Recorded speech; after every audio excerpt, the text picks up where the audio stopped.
From the Bottom Line Studios, live on the Fuel Sports Network, powered by Gateway City Sports, it's the Bottom Line Show.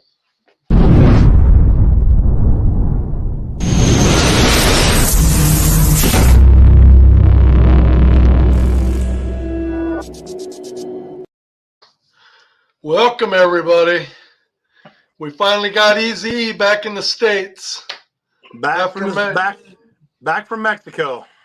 After making his 17th trip to Mexico since Thanksgiving.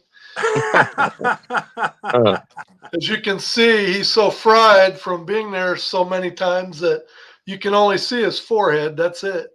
Got to keep that tan rolling through the winter, baby. Keep that tan rolling. So what you been up to, Brett? Just a little this, a little that, counting down on the football season. We're at T-minus 26 days to kick off. So let's start out. Let's get this show rolling here. Let's start out with our version of Vegas night. I got my chips. Vegas. Okay, you got all these pages on Facebook putting out all these predictions and standings and who's going to make the playoffs and who's going to win the championship. And everybody's like, you can't listen to that. It don't mean nothing. It's just a bunch of waste of time. But now Vegas has spoken, and now you're bringing in money, and you can't argue money. Vegas knows what they're doing, right? So here's the odds coming out of Vegas before the season starts on which teams are going to have a championship season. So here's the question. I'll put out to the fans and I'll put out to you two. You're on rough times, man. You've had bad luck. You're down to your last Hunsky. You got one Hunsky in your pocket, and that's it. And you're going to live or die based on who you're throwing that Hunsky on with the odds you see right there on the screen. Where are you putting your money? Easy, I'll let you go first. Well, I mean, I like to see that the Battlehawks are there toward the top. I am kind of surprised that with the signing of Johnny Manziel, it didn't get a little more pop for San Antonio. But I see they still remain at the bottom there. I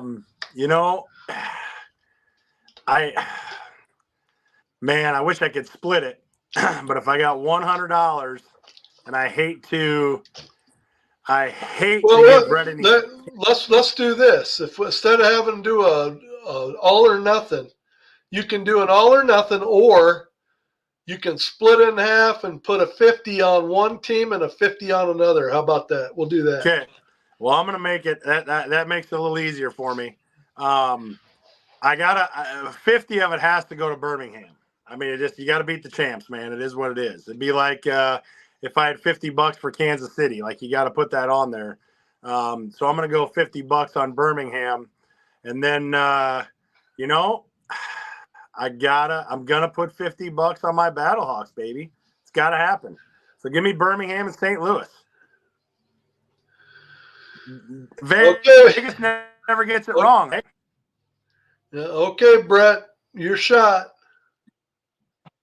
Well, I've been talking about this for probably a month or two now. Just with the roster signings and everything. I mean, I've posted it, talked about it. My playoff teams and my championship matchup, which I think should be officially announced in St. Louis, I believe, this week. We've already heard the rumors, but it hasn't been made official yet. But from what I gather, that should be the end of this week. That it should be in the Battle Dome, the championship game. I said that Birmingham and St. Louis is definitely on a collision course for the championship game. It's going to be very tough on Birmingham going to St. Louis. If that is the case, I mean, you're probably going to have 50 to 60,000 fans in the stands, and that is It's going to be a big time home field advantage for St. Louis. To be the man, you got to beat the man, and I'm Oh, you sticking took with. my line. God, go I'm ahead. sticking with the Stallions. Buck All 'em, Hundy on the baby. Stallions. All Hundy. With the full Hunsky? Yep. The full Hunsky. Well, I was going to say, to be the man, you got to beat the man. But what I was going to do is $50 is going to go on the DC Defenders. As much as I would like to take the Battlehawks, you know what they say, until you beat them, it's not really a rivalry. Yeah. And we've not been able to beat the Defenders. So until we can do that, it's hard to go any other way. So on the XFL division, I'll put my 50 on the DC Defenders. On the other division, I'm getting value from my money, man. Not only am I gonna win that bet, but I'm also gonna be able to make a couple extra trips to Taco John's because I'm gonna have plenty of pocket cash. I'm putting the other 50 on the Memphis Showboats. I thought about it. With Coach Flip. I'm really shocked that Eric, as much as he had a man crush on Coach Flip, I thought about it. When it come time to put the money down, he just couldn't do it. Listen, but I think he's going to take that swag into Birmingham, and he's going to let Birmingham know that third time's not going to be a charm, baby. You put pressure on you, like it's the last Hundy, man. So you just gotta. But yeah, I looked at Memphis. I'm like, man, if anybody can do it, it might be them. If you look at it, if I was Vegas, for example, I don't know. I might have Memphis over Arlington. I don't know. Memphis is the best value bet here, fellas. Memphis really loaded the wagons in the offseason with a lot of their signings from Cookus to a lot of the wide receivers from New Orleans. Also got some defenders, and now the Flippo is now the head coach. I think that's definitely the best value bet. If you're not going with one of the favorites, I would absolutely jump all over Memphis because they've got a good coach, they've got a good quarterback, they've got a lot of weapons. And again, New Orleans, in my opinion, was the second best team in the USFL last year with the Flippo as the head coach and with a lot of the similar players to what they're going to have this season. So that to me is just the best value bet. You put 100 on them, you got a good shot at bringing in 800. You know what I mean? You like to gamble, put it on Memphis. I got to agree with it. But Ed, you put the pressure on, man. You said last Hundy, man. You either win or you don't eat. So, you can't go against that's why you go conservative, kind of, with 150. But then with the other 50, you're shooting for the stars, man. Yeah, but listen. How else are you going to fund 17 trips to Mexico, man? Listen, you didn't go. You didn't go conservative. You went. I think you went left field with both of them, man. As much as I'd like to jump on the Battlehawk bandwagon, and you know me, there ain't nobody that's a bigger Battlehawk fan than this guy here, Big Daddy Ed.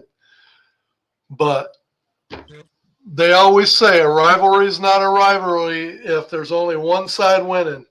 And so far, DC has never lost to the Battlehawks. So, but this is a totally different deal right now. Okay, you look at these rosters. You look at how they are up and down. You can go from Birmingham, who is Vegas's favorite, to San Antonio, who Vegas doesn't like a whole lot. Man, there's still pretty good rosters all the way up and down this. I can see more parity here than last year for sure. I think. What do you think, Brett? I'm kind of leaning with Ed. I feel like now the more and more I've thought about this is, from the USFL conference, I've got Memphis, and Birmingham. Now, from the XFL, of course, I'm going to go with St. Louis and DC. But then you've got Arlington in the mix. I think you could probably have 5 that's going to be right there competing for 4 spots. And I don't see Michigan with their schedule and maybe lack of quarterback play, Houston or San Antonio being able to knock one of those teams off. Now, of course, on any given day, so to speak, absolutely they can beat one of those teams, but it's a 10-game season. And in my eyes, I think we've got 5 teams competing for 4 spots. But again, if you go back and look at some of these odds from XFL 2020 to the USFL, the first year, their underdog for the first year with the USFL, I think Birmingham was absolute long shot. And the first year with the XFL, or I call it first year, 2.0 with XFL 2020, one of the sexy favorites for Vegas was the Tampa Bay Vipers, and we all saw how that turned out. So, at this point, who knows? It's just, you know what they say about opinions, but thankfully, we're less than 4 weeks away from kickoff. So, we'll find out sooner or later. I messed up, and I just realized it last minute. I thought about this, and I should have done it. But we got Jersey and Gabe out there in Vegas. I could have done a live feed from Vegas to get their official opinion on where they're putting their money. And I dropped the ball, so I apologize to the fans. But maybe in the comments section they can let us know where they'd put their money. And I'm also shocked that Mike says that the Showboats are the best value when he come on last week and was talking about his Michigan Panthers. So there must be a little bit of wavering going on there. Well, but you talking about your last $100? Yeah, that's right. But people get a little more serious then. If you look at it, so I pose this question to you, Brett. You said you don't see as much parity. But then you said, I see 5 teams going for 4 spots. Well, that's 5 out of 8. So are we totally writing off San Antonio? Are we totally writing off, Michigan? Who are we totally writing off at this point? I mean, I know no games have been played. Who can you say, if we're gonna put our stamp on right now before the season starts on the bottom line, who are we saying is absolute dead money, dead in the water? Brett, I'll ask you, and then Ed, I want to hear who's dead money right now. You want to put this on me, huh? Yeah, you're first. I put it on Ed too, but you're first. Look, and I hope I'm wrong. Man, it would be crazy if every team went 5-5. I want all the games to be close, competitive, hard hitting, overtime style games. Keep the ratings up, all that, and we're all league guys. We all have our favorite teams, but ultimately we're pulling for the league. We know it's going to take more than one team to get this league headed in the right direction. But if you held a gun to my head, which I hope you don't, the 3 teams that I'm calling dead money is San Antonio, San Antonio, Houston, and goodness, I drew a blank. Michigan. But that being said, again, all 3 of those rosters did improve themselves in the offseason. So some of these games are probably going to be 80% of the games are probably going to be 1-possession games. So a lot of craziness can happen and flip this on its ear, which I kind of hope it does to a certain extent. But to me, if I had to choose, San Antonio is definitely the longest shot to me. Michigan second longest, and then you have Houston would be number 6 in my power rankings. All right, Ed. I pose the same question to you. Who's dead money for you? Who's Vegas saying not a chance? Well, I'm telling you, Vegas doesn't make money just by happenstance. They make money because they know what they're talking about. And for whatever reason, I'm sure they've done their homework before they come out with the odds. For some reason, they are totally unimpressed with San Antonio and Michigan. So who am I to argue with that? Again, but when we say who's the worst teams in the league, what does that worst team record look like? Right. I mean, that worst team record, is that a 3-7 or is that a 4-6? You know, because I think there's going to be a lot of parity in this league. So you can have a couple of very good teams that finish at the bottom, but may just be I think there's going to be a log jam between 6-4 and 4-6, with a couple teams separating themselves on both sides. So I would say bottom two, probably I'd go with Vegas. San Antonio and Michigan would be my bottom two. And what's your third one? Are you just going two? Third one. Third one at this point, I probably got to go Houston. So, okay. All right. So now our official Las Vegas affiliates. Let's see. Looks like Jersey is going Arlington and the Memphis Showboats, if I'm reading his comments right. And Gabe, I should have known Gabe was going to take Arlington because I think he's an Arlington fan. Arlington, and I think he was going, I think he said Showboats, didn't he? Something like that. I think Gabe said I wouldn't hesitate to put money on Memphis or DC.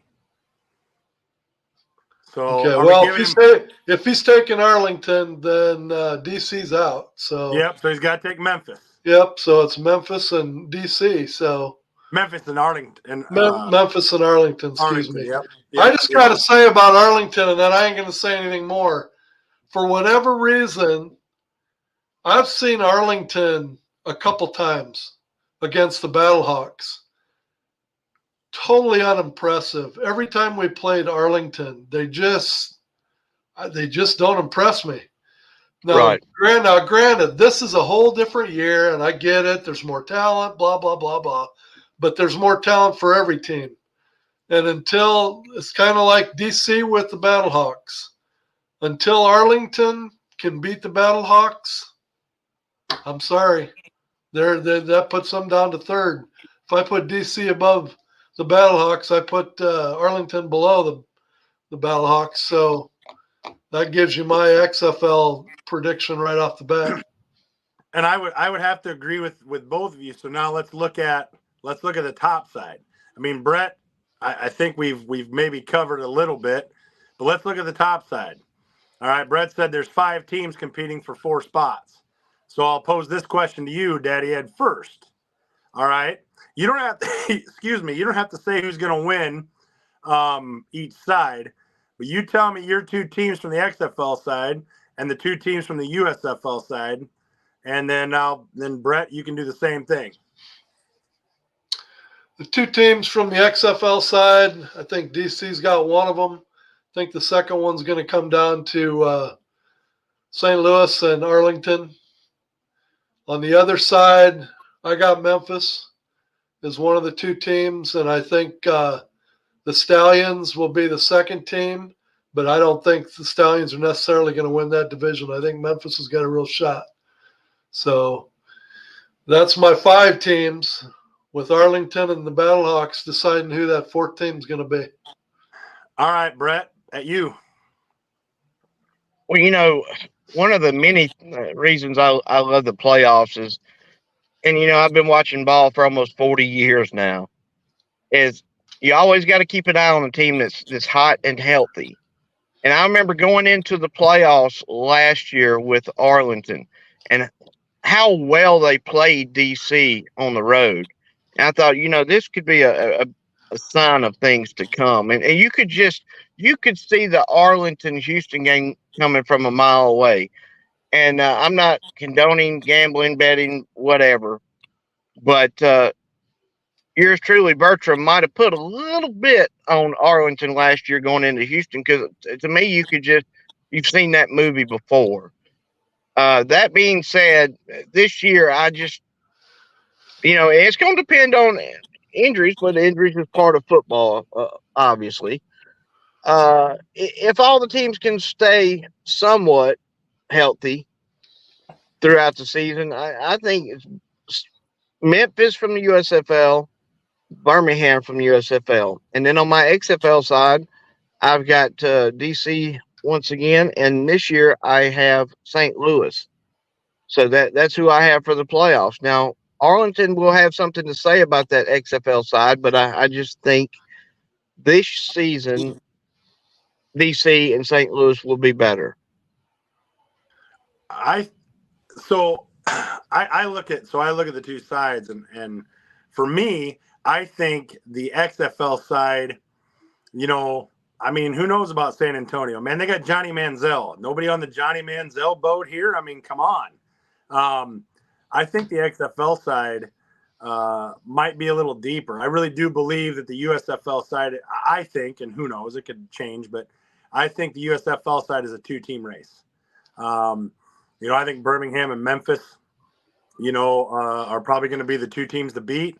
And, maybe you could even see a split during the year. I mean, I just think they're going to be the class of that side. I think the XFL side is going to be a lot tougher. I mean, seriously, would anybody be surprised if we were talking here going into the playoffs that it was Arlington winning the XFL side and St. Louis?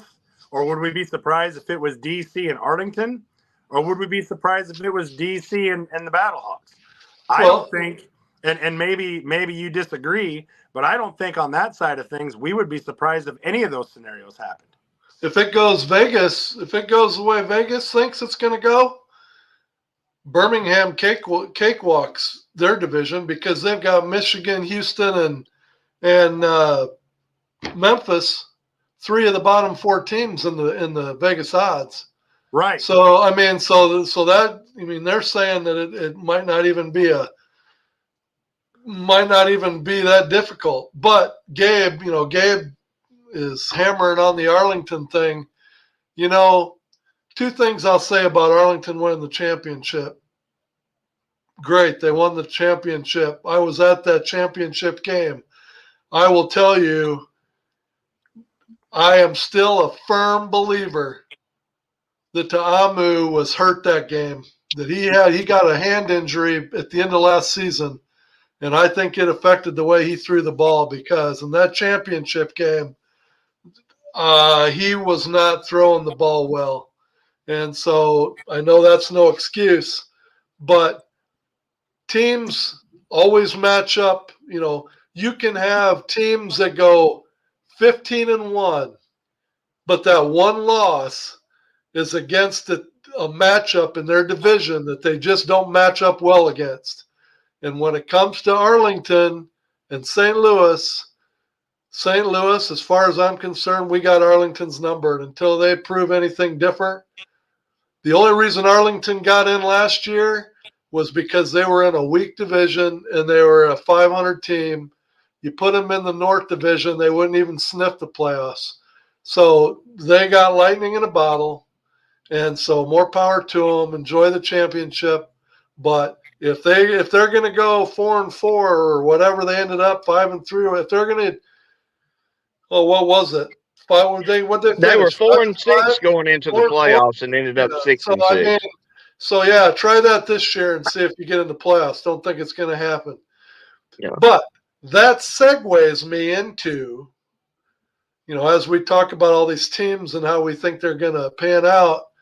Last week, I had the pleasure of being part of a press conference where I got the luxury of being able to ask the last question of the press conference, and we'll play that for you now.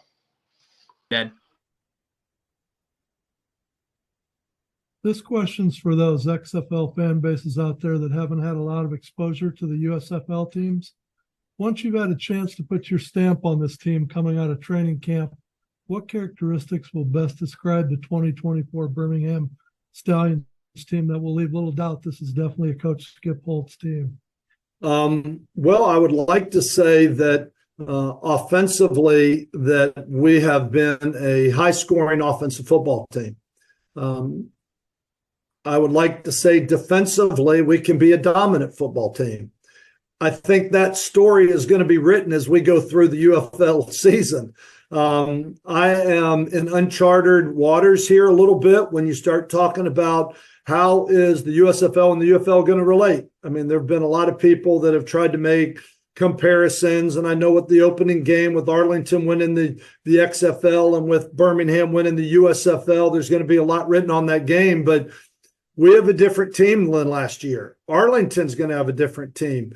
DC is going to be different. You've got St. Louis is going to be different. Memphis, there's, like I said, we've infused a lot of talent on every one of these teams, but I would like to think that before I sit here and make promises that we're going to be explosive on one side or we're going to be shut down on the other, I would like to think that we're going to be a disciplined football team. We're not going to beat ourselves, and we are going to do everything we can to play championship football. There's a whole plan for that and what we've got to do to win. It's something we talk about a lot in our team meetings and kind of following the plan and what we've got to do to make sure we win. I think every team is going to play hard. I think every team is going to be disciplined. I mean, every team is going to be talented, but I think it's going to be the team that is disciplined, that does the little things the right way, is going to be the teams that are going to come out victorious. But I would like to think we're going to be disciplined and we're going to play smart football, whether that's winning 10-9, we may have to win some games, and may have to win a game 32-33. But there's going to be a little bit of both predicated upon the elements that we have to play in and the team that we're going against that week with matchups on both sides of the ball. So I would like to think we're going to be a team, as we've been the last 2 years, that has been a team that's been able to win some low-scoring games, but we've also been able to win some high-scoring games, which is one of the reasons that we've been able to have some success. So now, having heard that, Brett, what's your initial thoughts on what he had to say? Just brings a smile to my face. That guy right there, this roster, I've seen online and my group, some of the haters and some of the silly posts. I'm just looking forward to the season to start. That's really it. I enjoy the hate. I hope it continues, and March 30th we shall see. But Skip, honestly, in all seriousness, he's a fantastic dude, man. He's a fun coach. He's very charismatic. He'll sit there and talk football with you forever. But he is correct. I feel like our defense has the potential to be a lot stronger this year than in the previous 2 years. And you think once again, we're bringing back John Chavis as defensive coordinator, which, was a fantastic defensive mind and very, very well known in these parts. Coached for LSU and Tennessee for tons of years and has done a fantastic job. But, I think that's what Skip kind of mentioned was the discipline. That's kind of where we've had the leg up the first 2 seasons. Is it always seems that in most of the games, if not all the games we've played the first 2 seasons, we made less mistakes for the most part, less penalties, less turnovers, less mental errors, and coach does a fantastic job kind of holding the players accountable. So. And Eric, I know last week when we talked to Coach Flip, you were talking about putting on the pads and playing for that guy. Well, I know this is just a small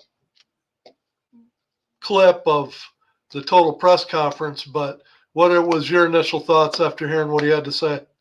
Well, when you watch an interview like that, it's you try to put yourself as a player sitting in a room as if he's talking to you. And we did the interview with Coach DeFilippo. You know, I always kind of put myself, okay, I'm a player and I'm listening to this guy and I'm listening to things that he talks about. I'm listening to his expectations and those types of things. I mean, when a coach talks about, you know, discipline and getting after it and defensively, we're going to come at you and offensively, we're going to try to put points on the board. I mean, who doesn't want to play for him? I mean, I have a sneaking suspicion, and, you know, we've talked to Coach Beck before, Coach DiFilippo, and hopefully we can get Coach on here too. But I mean, I think they're just all cut from the same cloth. I mean, otherwise they wouldn't be there. I mean, they're all high energy. I mean, they know what they want to accomplish, and, you know, it's up to the players to execute. And what Brett said was, you know, Birmingham just did it better. And until somebody takes them off of there, somebody executes better, makes less mistakes. You know, Birmingham's a team to beat, and he's driving the ship for that. So, I mean, I think, you know, if we get a chance to interview all these guys, I'm going to want to play for all of them. I mean, they just have that ability to challenge you, but also to gain that type of respect. Where as a player, you know, you believe everything they're saying, and you believe in their game plan, whether it be defensively or offensively. You know, as a coach, you know, at the high school level, you try to do the same things. It's a little bit different, but, you know, you try to do those same things and instill those same characteristics, and hopefully it's, you know, you're able to take your team to the next level. And, you know, I just enjoy talking to these coaches because, man, as a coach myself, it just gets the blood flowing, man. And you know, I hope they don't mind if I steal some of these things when I talk to my kids and just how they deliver them. Because, I mean, if you can't get pumped up talking to these guys, you're not a football fan. Because I don't care. All right, I'm a Battlehawks fan, but I could sit there and listen to Skip talk, you know, Coach Holtz talk all day long, or, you know, Coach DiFilippo or Coach Beck. So, I mean, it's just nice to see that we have, you know, such a classy, you know, I would call it classy, hard-nosed group of guys that are leading these teams in the UFL, and hopefully, you know, help lead the UFL to some success so we can keep this thing going. So, you know, I'm just excited when I hear him talk, man. Let's go. Let's just go. And when you talk about professional football, and UFL is going to be professional football, make no mistake about it. I mean, you can look at these rosters up and down, and you can see former NFL players everywhere. So the quality of football is going to be there. And this, you know, the UFL, just like the NFL, a lot of these games with the parity is going to come down to 2 or 3 or 4 plays that are going to decide the games between a win and a loss. And, you know, listening to the training camp clips, you know, I listened to Coach Beck addressing his team, and he's talking about the decision, or what's going to decide these games is attention to detail. And he made the comment that last year they lost a couple games because they weren't paying attention to detail. You can talk detail all week, but if you can't apply it on game day, you're going to lose. And so he was pumping up the team in practice, talking about paying attention to details. And at the same time, he's talking about his team being 10 times better than it was last year. They're all master motivators. 100%. Master motivators. And you know, I saw a clip of the Battlehawk training camp today. You know, I think today was the first time they had pads on. And just watching those guys go, you can tell that they're playing for a spot on a roster that they either show up or they're going home, because there was a lot of energy out on that field. And it's not just the players that are involved in the drill. It's the players that are watching around, keeping the players pumped up. It was really awesome to check it out. But don't you think, Brett, that, yes, you have some guys that are, you know, playing for the roster spots, and you have guys that, you know, maybe they have aspirations of getting back to the NFL, things like that. But don't you think that maybe they have a little onus too, that maybe it's in the back of their mind that, man, it's up to us to make this whole UFL go?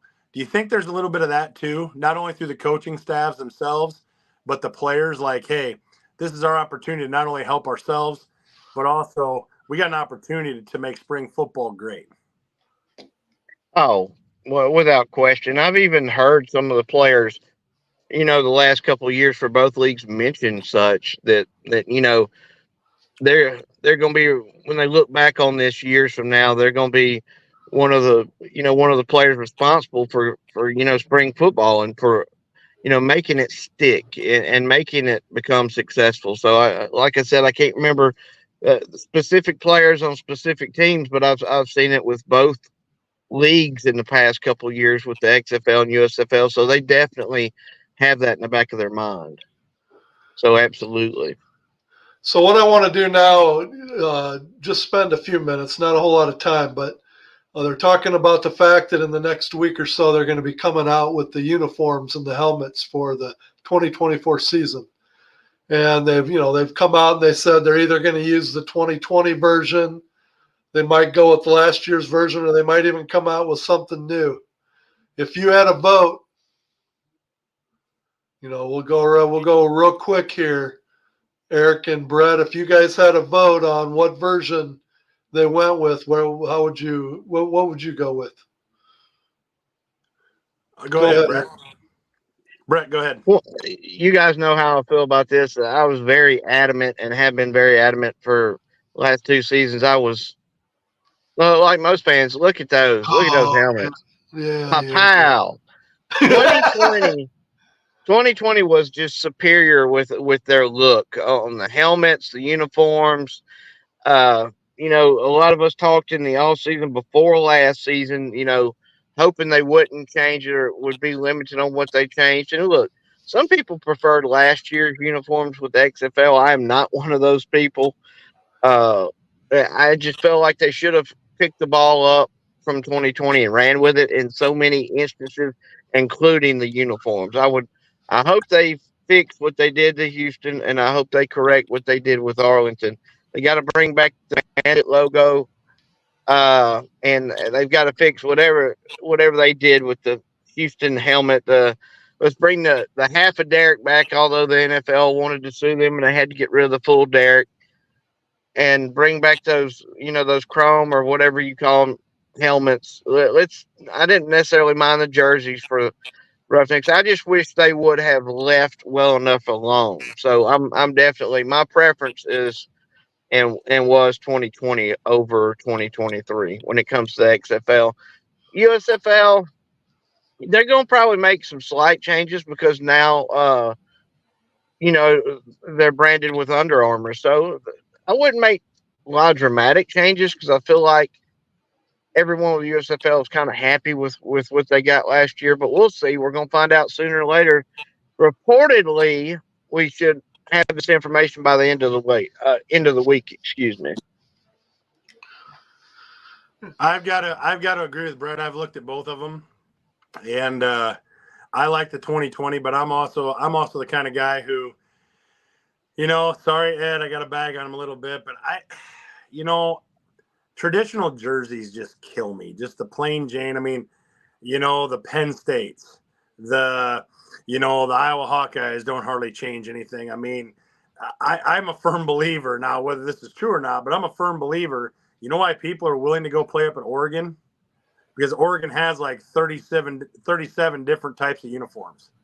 I'm not the guy who, when it comes to Chicago Bears, it's got to be just the bear blue and white, white pants. No way, man. I love the orange ones. I hope they come out next year with an all white one. I think that would be pretty awesome. So I like to see a little bit more variety, a little bit more flash. I've never been a real traditional guy like, well, this is what we've always had and this is the way it's got to be. But I did like the swag a little bit on the 2020 a little bit more. But man, let's change it up. I don't care if they got 6 or 7 different uniforms. Heck, let's make it go. I love that. Put those helmets back up there again. That Houston Roughneck helmet from 2020, that chrome look that they had, that was awesome. Yeah. And the Renegade helmet from 2020 with the Bandit logo, it was hard to beat that one too. I mean, I don't care. They don't necessarily have to do all 2020 or all 2024, but take the best of the best. That Houston Roughneck and the Renegade helmet is the bomb. So, Right. Why are you on? Why are you here? Why are you shaking your head? It was a good well, let's show. hear Now all of it. a sudden You're here going to you be shaking your head. Let's talk. What? Can't hear you. There's only one helmet from 2020 that needs to come back. That's it. And it's The the Renegade. Chrome. It is the Chrome Roughnecks helmet. Other than that, everything else in 2020 looked like a created video game that I could get on NCAA 14 and create my own uniform. 2023 jerseys were better. The Sea Dragons could have maybe changed and not had the earthworm. But other than that, the go. only helmet they need to bring back is the Houston Roughnecks Chrome helmet. That is So it. you're not really disagreeing with us. So No. 2023 was 100% better than 2020. 100% better No. than 2020. Yes, that's My- all I got to say. And All I gotta once again, folks, this is why I say Dirty has horrible taste. You heard it here first. Idiot. You're Bye. an idiot. You're Bye. an idiot, and Eric's an idiot. The only one that's got any intelligence on this show tonight is the guy sitting next to me right now. You two are morons. He agreed with Thank us. you. Idiots. He agreed with us. All right, One just helmet. because you said, I was going to give him another 30 seconds because he said that, but I have the whole time because Why? I'm the one producing tonight. Why would you give him any time? Any. I don't know. So anyway, moving. Oh, I didn't. So I guess we did all put our I love thoughts in. So now we are going to flip over and we're going to talk a little NFL. We got some Why? What's going on NFL there? news. Well, number one, what I wanted to get to last week and we didn't get to was that the salary cap was pushed up by a little over 30 million for each team. So you talk about giving a lifeline to a lot of NFL teams, and I think you're seeing it now. Mike Evans staying with the Buccaneers, 2 years, $52 million, 35 of it's guaranteed. Does that contract happen with Tampa Bay if not for the salary cap increase? Because you got a quarterback that they wanted to sign that you wouldn't have been able to give $52 million to Mike Evans. You basically look at the Vikings. They got the Kirk Cousins to, what do we do? What do we do? It's just $50 million. You got Justin Jefferson that damn well he's going to have to be north of $30 million if you want to sign him. So that $30 million salary cap increase, that basically gives the Vikings a lifeline to get the Justin Jefferson deal done. So, I mean, there hasn't been a whole lot of franchise tags thrown on yet, but get this. This is interesting. Russell Wilson gets released today. The 2024 season, without him even playing one down for the Denver Broncos, the Denver Broncos got to take a cap hit of $35 million this year. Ooh. Without Russell Wilson taking one snap. Then next year when he's gone and doesn't play a snap, Denver's got to take a $50 million cap hit for somebody that's no longer on the team. I don't see how they're able to survive at the level they need to be in a division like that, taking those kind of hits. But, I don't want to say all the moves because I want you guys to have a shot, but give me your opinion on what you think that $30 million increase in cap space is going to do for a lot of teams. Well, I think what it's going to do is it's going to throw that lifeline to teams like Tampa Bay, who are now able to bring Evans back. And I got to believe Baker Mayfield's going to remain there. If they can't sign Mike Evans, I mean, I don't know, maybe Baker Mayfield doesn't want to be there. Who knows? But my question to you, Ed, would be this. Do you really think, and maybe you do you really think that Kirk Cousins is coming back to Minnesota. I got to think they're ready to turn the page. And number one, because, they got to give the big contract to Jefferson. If they don't give it to him, I'm done as a Vikings fan, because players like that only come around so many times. And they need to take the recipe of these other teams and the fact that you got to find yourself. Now, look at Russell Wilson now. I'm not advocating him to be a Viking, but let's talk about that for a minute. Since Denver has to basically pay his salary for the next 2 years, any other team in the league can sign Russell Wilson for $1 million. Yeah. $1 million, you can put Russell Wilson on your team. Okay?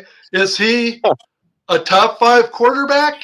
No. No, he's probably not. But for $1 million, look at what you can do. Right.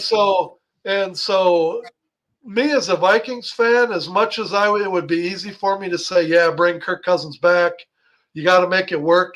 It's going to take $50 million to sign Kirk Cousins, because that's just the going price for a quarterback now. So I had heard Cousins is somewhere in the neighborhood of 2 years, 90 million, something like that.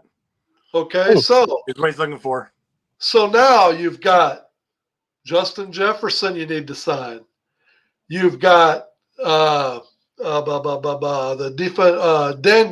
Hunter, their defensive end. He's got to be signed. You take the recipe that like the Houston Texans got, where they've got a great quarterback now on a rookie contract that they don't hardly have to pay anything to, and now you can invest money and players to surround him and go, man. So as much as I would like to see Cousins come back from a conservative standpoint, I think it's time to turn the page, man. Sign Jefferson, sign Hunter, start getting those pieces around him, and see if you can't hit lightning in a bottle with the quarterback. Because you look at a lot of these teams that are successful in the playoffs, they're not successful with, I guess you can say Josh Allen and Patrick Mahomes. They're making big money. But a lot of these teams that are getting to the playoffs, they got quarterbacks on rookie contracts, that kind of stuff. There was a question up there. If we thought somebody asked if we thought the Russell Wilson trade was where would I rank it? Will, I would have to say that the Russell Wilson trade, and I can go clear back to the Minnesota Vikings with Herschel Walker. God, this by far, I think, is the worst, most crippling trade that a team has made with the way it's turned out. Now, they make this trade and Russell Wilson gives them 4 years of solid quarterbacking and things like that. Okay. But as Ed gave you the numbers, I think you would be hard pressed to find a trade that has done more damage to another team than this one did to Denver. I firmly believe that. This was a terrible, terrible deal.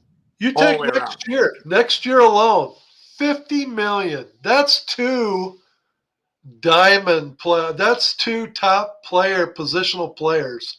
Yep. That you are already behind the rest of the league in, because you won't be able to sign them. And to me, to give him that extension before the season started, they gave him an extension they didn't even have to give him. No. At the time they gave him that extension, they didn't have to do it. So as much as you want to feel sorry for Denver, they made their own bed, but right. No question. And then, you go back to Cousins. I think there's another question up there. Cousins to Atlanta. It's not going to be easy, quite frankly, for Minnesota to bring him back. Let's face it. Cousins is how old? Is he 36, 37? Yeah, that's about right. Somewhere right in there. Coming off of an Achilles injury. I don't know if he has the same doctor, the same foo-foo, whatever Aaron Rodgers is doing, but are they willing to pay that kind of money? Is Minnesota going to outbid Atlanta? Because I was reading today that Atlanta would take Cousins over Justin Fields. So, what's the bidding market going to look like for a Kirk Cousins who's coming off the Achilles injury? I don't know. Answer this. You're Minnesota. You can bring back Kirk Cousins for $45 million for 2 years. Or you can bring Russell Wilson on board for $1 million this year and next year. No, it's no question. You got $44 million of cap space. 2 more players, like you said. Move alone. Well, and for Minnesota, I could see Minnesota going either way. You bring in Russell Wilson on a flyer for $1 million, whatever you can get the deal done for. But even if you go to the draft, there's some second level quarterbacks, if you will, if that's what you want to call them. But you're bringing those quarterbacks into a better situation than C.J. Stroud walked into Houston. I mean, if you can get Justin Jefferson signed, you're talking about a quarterback coming in, throwing to Jefferson, throwing to Addison. I mean, throwing to Hawkinson. I mean, man, it isn't like there isn't anybody to throw to there. Well, you talk about a rebuild. If you want to talk about a quick rebuild, the Vikings would be in a position to trade away next year's number one, this year's number one, whatever it takes to move up in the draft to get the quarterback of the future that they want, which all you hear about is McCarthy. They seem to really be set on McCarthy. So you bring in a Russell Wilson, pay him a couple mil for a year, because if you go into a total rebuild, you're talking 2, 3, 4 years. You bring Russell Wilson in for a couple million and give someone like McCarthy, a year on the bench to watch and hold the clipboard and then turn him loose next year. He's still on a rookie contract. Right. You got Hawkinson. You got Justin Jefferson. I mean, across the board. I mean, I don't think it takes a rocket science. And then you got all that freed up money to finally start putting it on defense. One of these years they're going to actually draft a defensive back in the first round that's worth a damn, because for whatever reason we never seem to think that we need a defensive back that's top caliber. We need a shutdown corner. What could you possibly want now? You guys are sitting here talking about Russell Wilson might be the worst trade in NFL history. There's 2 of them. Herschel Walker, the Herschel Walker one to the the Vikings thing might have been the worst. And let's not forget when Mike Ditka traded away his entire draft and half of his second year as a head coach draft in New Orleans for Ricky Williams. Those might be the 2 worst trades. And I was a season ticket holder for the Vikings when they did the Herschel Walker trade. That's all I can remember Herschel Walker when he come in with Minnesota.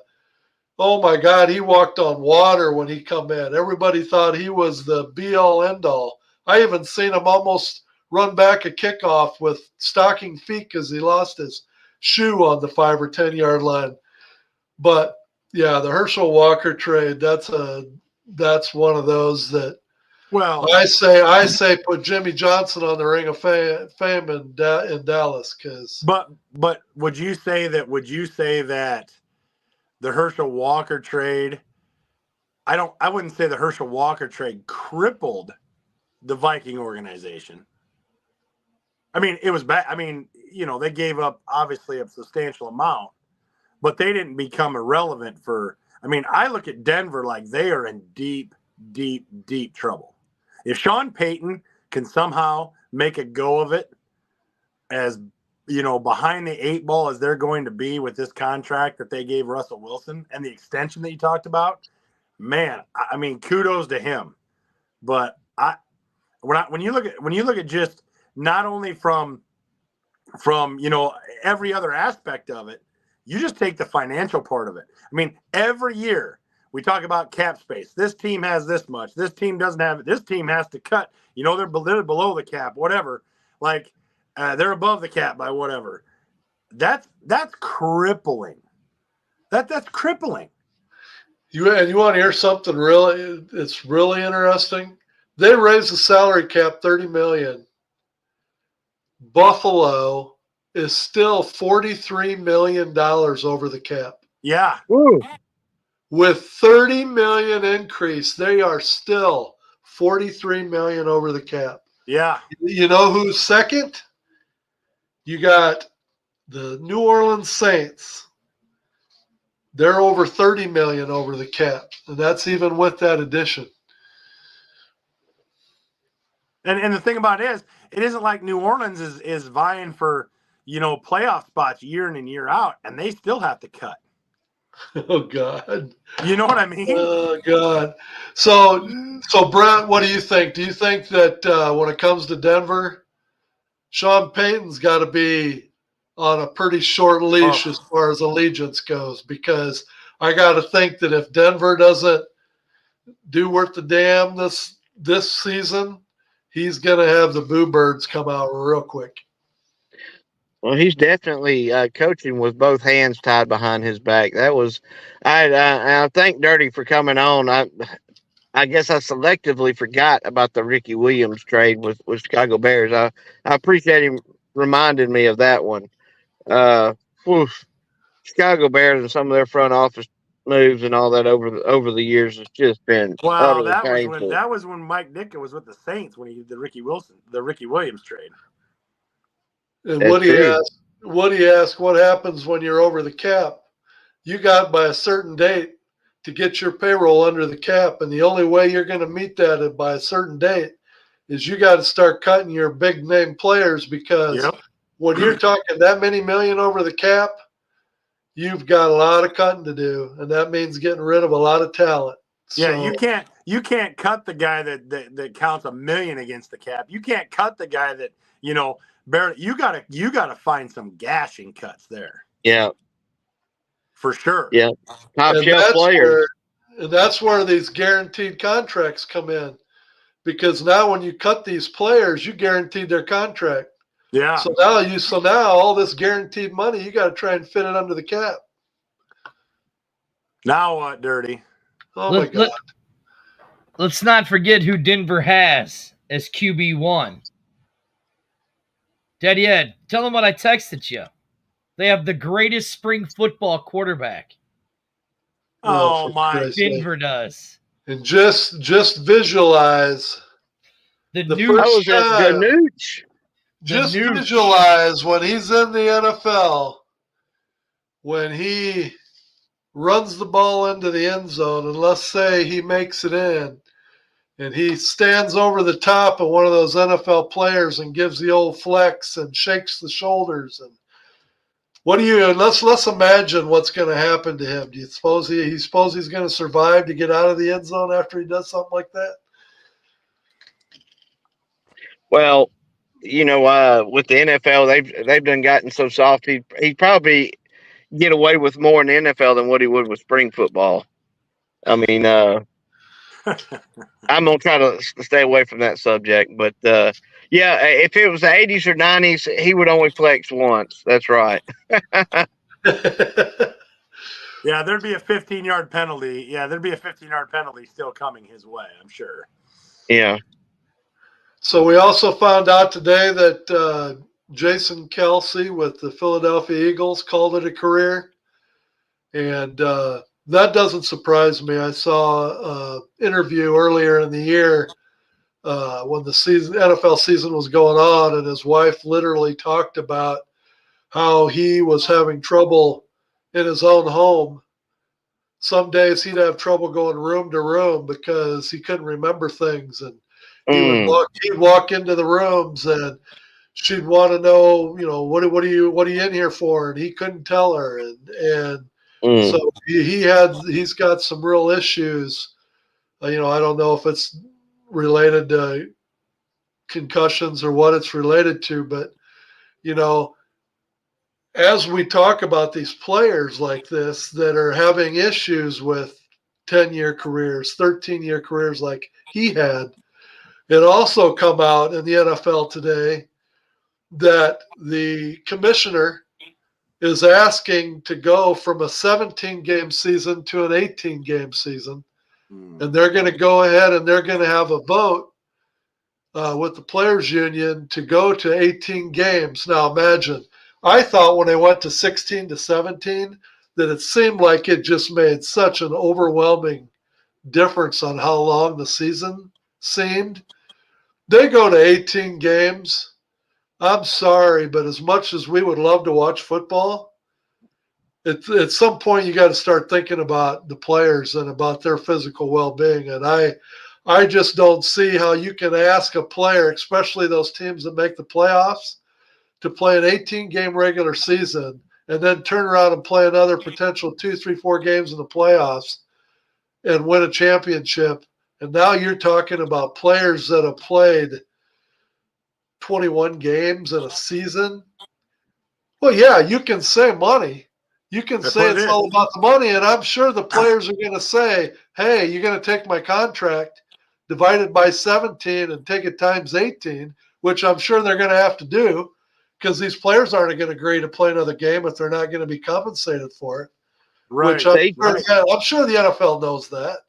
Well, I mean, they just went from 16 to 17 games, what, 2 seasons ago, 3 seasons ago? I mean, that just happened. I'm shocked that they're already trying to push to another game, to 18 games, because it took a lot of convincing, and there was a lot of fighting and struggling, and a lot of nasty talk from players, current players, ex-players, and players union about going from 16 to 17 games. So that's Well, interesting. what drives me mad about it is the NFL has to be they have to have the message on the same plane. You can't tell me that they've taken the kickoff and they've made that obsolete. They've taken the onside kick and they've basically eliminated that. You can't say that it's player safety, player safety, player safety, and then you keep adding games. I mean, with every game you add on the end of the season, there's not one single player that is healthy for the most part in week 15. No. And there's not one single player that's healthy and it only gets worse in 16, in 17. And now you're going to go 18. And then you get to the playoffs, as Ed said, now we're going to go another game, maybe 2, maybe 3. I mean, you can't say that you're all about player safety and doing these other things, but then you're tacking on games. I mean, I don't get it. But I mean, then I would love to have it. I love extra football too, but I don't get it. But then you talk about, it's always fun to see that first snow game, right? Everybody likes to watch them slip around on the field or whatever. But really, when you're talking about the cream of the crop teams that have the best talent on offense and defense, do we really want to keep pushing the season so that it gets later and later to where these playoff games are happening in Buffalo and Green Bay and areas like that where you're watching games where it's 20 below wind chill, and now all of a sudden you take the ball out of the quarterback's hands and you got to rush because you got a 50-mile-an-hour wind, so you can't throw the ball. If you want to see the best talent, especially in the playoffs when it means the most, do you want to keep pushing the season later and later to where any of these games, Baltimore, Buffalo, Chicago, I mean, any of these, Well, to where you're watching a game that you're also setting yourself up for another opportunity for your stars and others to get hurt. I mean, now instead of week 17, I mean, how many teams were alive in week 16 and 17 this year? There were still a ton of teams alive. Now you're going to extend that another game, and you're gonna be putting more players in potential, situations that you could see injury, whatever. Now, how many teams are going to be alive in week 16, 17? I mean, I just think that you're potentially causing more and more injury because these players are pushing their bodies farther and farther. And every time you add a game, they have to push it even farther and farther. And I think you're going to see more guys start to collapse at the end of the year because let's face it, Ed, you're the oldest one here. What does the athlete on the football field look like today compared to the athlete in the early 70s? Oh, Lord. I mean, it's not even it's not even comparable. Right? Not even comparable. You Yeah. know, you used to talk about the quarterback who would drop back to pass. You know, the Purple People Eaters. You had Carl Eller, Alan Page, those guys. They'd rush the quarterback. The quarterback would get hit by, I think the heaviest Viking defensive lineman back in the day, I think might have been Marshall. Those guys maybe at 210. So you're talking 200, 210 pounds on a defensive lineman. Yeah. So when they took out the quarterback, no, you know, not that big a deal. Now you've got 300-pound defensive linemen that can run a 4.4, come around that side and blindside them, and it's got to shake every bone in their body. Yep. And you're asking a quarterback to take those hits for 18 weeks and then go to the playoffs. But, you know, as we talked about the salary cap, Jersey brought up a question about, do we ever think we'll see salary cap in the UFL? My answer to that would be no. Until there's private ownership, I don't think the salary cap really becomes an issue. No. Once you get private ownership and there's an inequality amongst the owners, well then, yeah, I can see a salary cap at that point. But right now, the way it is without private ownership, salary cap is, especially in this year's league, is not even a deal. Yeah. I mean, going back. What do you think, Bert? What do you think, Brett?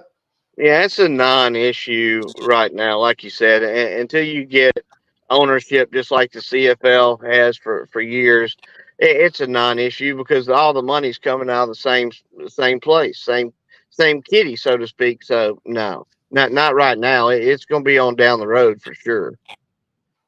But getting back to talking about the player size, I can remember back in I think it was 84, 85 when the Fridge was rookie. I think it was 85 the year they won it. Remember Mike Ditka telling Refrigerator Perry if he couldn't come into practice under 275 pounds, he was going to cut him. Think about that. Now today, you look across the average offensive lineman in the NFL. I mean, do they average 300? Oh, absolutely. And then you got defensive tackles that are running, 4.65s that weigh 310, 315 pounds. I mean, the beatings these guys take, and you want to just keep adding to it. And then as the season goes on, they get weaker and weaker and weaker. You know what? I mean, I guess, but to me, it's all about this. The NFL sees it, and they want more of it. They want more of it. And sacrificial lambs. But do you, as we talk about the one side of the salary cap issue, let's go to the other side. Let's talk about the top 4 teams, the salary cap space. You've got Washington. They've got over $96 million in cap space. You've got the New England Patriots, $86 million. You got the Tennessee Titans, $85 million. You got the Chicago Bears, $83 million. So as you talk about this, there's going to be a lot of GMs out there going to be earning their stripes this offseason. Well, Washington already did their cuts. They got rid of Chase Young. They got rid of Montez Sweat. They already did their cuts, so that's why their cap is so high. But, yeah, I mean, those teams, they should be poised to pick up some of these, free agents and things that don't get tagged or whatever. But, let's hope the Bears use something with their 83, right, Brett? Don't count on it, my friend, but I sure hope so. I always hold out hope. That's all we have left anymore, right? Hope. You know what's going to happen? We're going to be on here when the draft happens. And I'm going to ask you this. I'm going to pin you down right now. What are the Bears doing? They're taking the prima donna from USC, unfortunately. Now, who would you rather they take? Or what would you rather they do? Anybody but him. See if they can. He is not a Caleb Williams fan. I'm not. So I got 2 Bears fans here. So we got Brett, the headman's opinion. Now let's go to Easy E. Okay, here's my opinion. After looking at all the numbers, Justin Fields is not the guy. Okay, you can No. look at his second half performances. You can look at his fourth quarter numbers. Listen, great kid. Maybe But the what is Bears it? But let me just cut you off for a second. What does it say about Justin Fields when you heard rumors for about 2 or 3 days that Atlanta was thinking of trading for Fields, and then how quick it went from Fields to now they're talking about Kirk Cousins. well, Have they already turned the page on Fields? it Oh, tells yeah. me, it tells me exactly when I look at these pages and I see these Bears fans like, don't get rid of Fields, he got better. I'm like, man, are you watching different games than I am? I can show you clip after clip after clip of missed receivers that are open all over the field, and he can't Wide find them. open. I mean, I'm sorry, great kid. I was really hoping when they drafted Fields that he was going to be the one. And, maybe it's not his fault. Maybe the Bears ruined him, but I'm telling you, you can say Chicago ruined him. Okay, let's just take that premise right now. But you know what? Finding an open receiver is elementary when it comes to being an NFL quarterback, or it Right. better be. And I can show you game after game after game, play after play after play, where he just doesn't see him. He's got time. He He's got don't see him, time. and then sometimes when he sees him, he airmails the ball. Yeah. And- he's not the guy, and I like him too. You can't help but like the kid, but he's not the answer at No. all. So who's your choice if it's not Caleb then? Well, if it's not Caleb, the problem is this. I've been snake bit by a North Carolina quarterback before. Yeah, Brett knows who I'm talking about. The guy who can't win the job in Pittsburgh, who they don't have a quarterback at all. But Drake May, he shows flashes, but his inconsistency really scares me because guess what? Justin Fields is inconsistent. He can Right. look really good at times. He can look dynamic. Right. He can do all these things. Then he can turn around and just light a big one. So I'm done with inconsistent. Which takes me probably to the next quarterback is Jaden Daniels. He's got a lot of the tools that the teams are looking for. I don't know. It's going to be Caleb Williams, period. End of story. So, the whole debate, would I go with Jaden Daniels? If it wasn't Caleb Williams, probably. But I did hear something interesting. Let's see, must have been Friday. And they said, because they were bagging on Caleb Williams for how he was conducting himself at the combine. And they said, you have to realize something. Caleb Williams is the first class of college athletes to have the full nil situation their entire career in the college. So what it's done is they believe, and I do, they have some valid points. It has turned those kids into business people way before those other recruits had to become business people. So when they say, well, Caleb Williams says, well, I'll take a medical for whatever team is interested in me. He says to himself, I'm not giving other teams my medical if they're not going to draft me. Why would I do that? And they say, well, that's being arrogant. I said, no, it's a business decision on his part because that's what those kids have had to do since they've been in college is business, is all that kind of stuff. So I don't hold that against him. I think his biggest problem is his dad. I don't know if his dad's name is Chad or whoever it is. Wait, there's Jersey. I got to pivot. It says Jersey says, I think Justin Fields would be better on a different team with an offensive line. Chicago didn't give him any help on their own line, and that was the downfall from the start. Put him on a team with a better offensive line. You know what, Jersey? I'm going to argue with you because I am a Bears fan and you are not. If you look at the Bears offensive line and where it ranks, guess where it doesn't rank? It doesn't rank in the bottom half of the league. It doesn't. It's gotten better. It has. It's gotten better. If you look at the average time that Justin Fields had to throw, it's not in the bottom half of the league. If you look at the sacks that Justin Fields has taken, the time on those sacks, 80% of his sacks come at 3+ seconds. 3+ seconds. In the NFL, that should be an eternity to throw the ball. And he's still getting sacked. His decision-making and his processing is not quick enough and has not been quick enough for the NFL. And that's why, as I read these articles coming out, the interest for Justin Fields is lukewarm at best because other teams can see it. If I can see it, they can see it. His processing. They've got film just like we've got film, and they've played against the kid. And like you said, Eric, he can't read defenses. He can't find the open receiver. I've seen him. I've seen it once. I've seen it 50 times with a clean pocket where he can step into the throw, and he just airmails a guy wide open. Yep. Hey, let him have another team with a great offensive line and see what he does. You ain't gonna see no different what he did with Chicago. But that's right. But please, someone take him and take that chance. Yeah.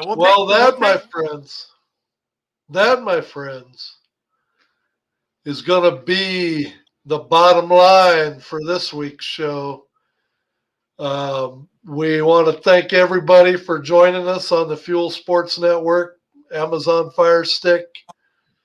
Remember, our fuel is powered by Gateway City Sports. We look forward to seeing everybody back here next Monday, 8 p.m. We're probably going to have some cuts going on by then, so we can go over that as well. But I want to thank everybody for joining us. Facebook and Twitter. Facebook and Twitter. We put stuff on Facebook and Twitter. We won't go over all of our handles, but next week we will. So we make sure you got that next week. We'll go over where you can find us. But until next week, keep thinking those good thoughts about the UFL. Keep bagging on the trolls that shouldn't be on the pages to begin with, and let's just keep staying excited about the 2024 season. See you next week. The season's coming.